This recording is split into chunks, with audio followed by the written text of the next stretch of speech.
हम अक्सर औक़ात हादसात को फेस कर रहे होते हैं। ये हादसात घरों में भी हो सकते हैं, काम की जगह पर भी पेश आ सकते हैं और रोड के ऊपर भी ये हादसात पेश आ सकते हैं। जब भी कोई हादसा पेश आता है तो बहुत से अफराद उस ज़ख्मी शख्स की मदद करना चाहते हैं, लेकिन उनमें से कितने ऐसे लोग हैं जो ये जानते हैं कि किसी ज़ख्मी शख्स को कैसे ट्रीट किया जाता है। मरीज़ को बरवक्त और मियारी ट्रीटमेंट ना मिलने के बायस उसके सर्वाइवल के चांसेस कम हो जाते हैं।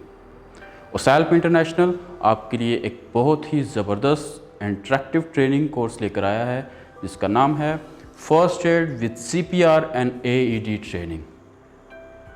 ये कोर्स हाइब्रिड ट्रेनिंग मेथडोलॉजी के ऊपर डिज़ाइन किया गया है, जो कि 80% hands on practical based training है। इस कोर्स के अंदर हम फर्स्ट एड की बुनियादी मकासद से स्टार्ट करते हैं। इसके साथ साथ फर्स्ट एड की लीगल कंप्लायंस के बारे में बात की जाती है। किसी भी इंजर्ड पर्सन को फर्स्ट एड देने से पहले पर्सनल सेफ्टी को कैसे मेक श्योर किया जाता है, इसके बारे में बात करते हैं।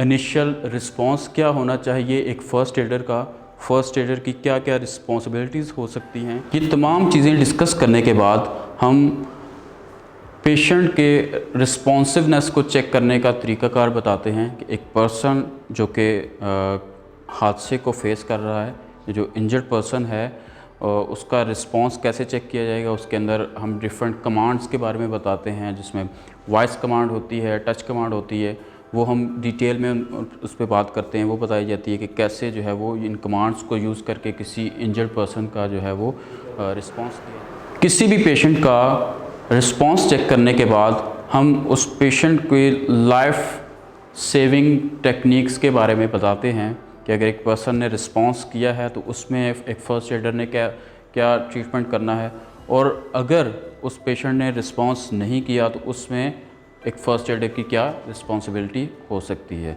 इसके बाद हम फर्स्ट एड के अंदर CPR को प्रैक्टिकली डिमॉन्स्ट्रेट करके बताते हैं कि एक पर्सन जो कि सांस नहीं ले रहा और रिस्पांस नहीं कर रहा, तो हम उस पर्सन को, उस पेशेंट को CPR प्रोवाइड करते हैं।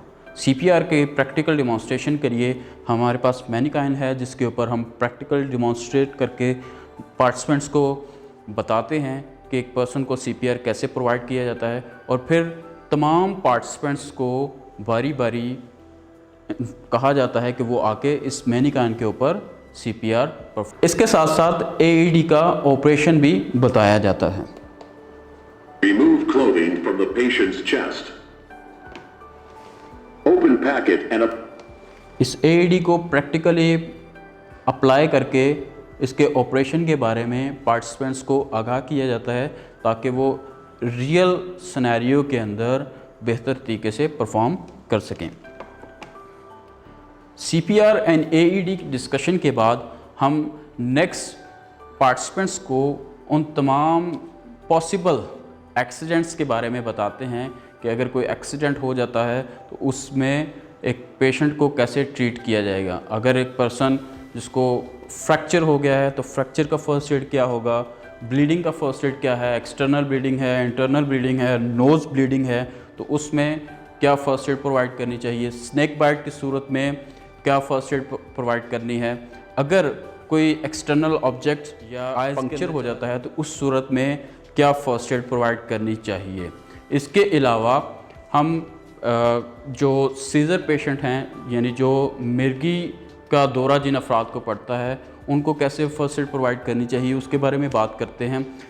हीट स्ट्रोक हो जाए तो उसमें हीट स्ट्रोक वाले पेशेंट को कैसे ट्रीटमेंट दिया जाता है। ये तमाम एक्सीडेंट सिनेरियोज़ जो हैं वो पार्टिसिपेंट्स के साथ शेयर किए जाते हैं। इसके अलावा और बहुत सारे सिनेरियोज़ हैं, वो क्लाइंट की रिक्वायरमेंट के मुताबिक भी हम उसके अंदर जो है वो ऐड कर सकते हैं।